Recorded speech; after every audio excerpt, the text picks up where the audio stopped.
కాకతీయుల కాలం నాటి గొలుసుకట్టు చెరువుల నుంచి మొదలుకొని కాలానుగుణంగా వస్తున్న మార్పులను ప్రతిబింబిస్తూ ఇక్కడ వ్యవసాయ బావులు ప్రత్యేకంగా ఇప్పటికీ వాడుకలో ఉన్నాయి. గ్రామంలోని జానపద కళాకారులు తరతరాలుగా ఇప్పటికీ గత చారిత్రక సాంస్కృతిక వారసత్వాన్ని కొనసాగించడం చూడవచ్చు.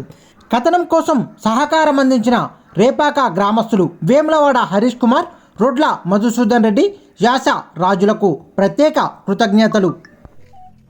మా రేపాక గ్రామంలో పురావస్తు దేవాలయాలు సంబంధించిన శిలాశాసనాలు ఇవాళ రేపాక గ్రామంలో చాలా ఉన్నాయి. కాబట్టి ఈ ఛానల్ వాళ్ళు వచ్చి దీన్ని ఇంకా అభివృద్ధి కోసం, దీన్ని తెలుసుకోవడం కోసం వచ్చి మా ఆలయాలు, మా పురాతనమైన అన్నీ ఇవన్నీ చూసుకుంటూ వాళ్ళు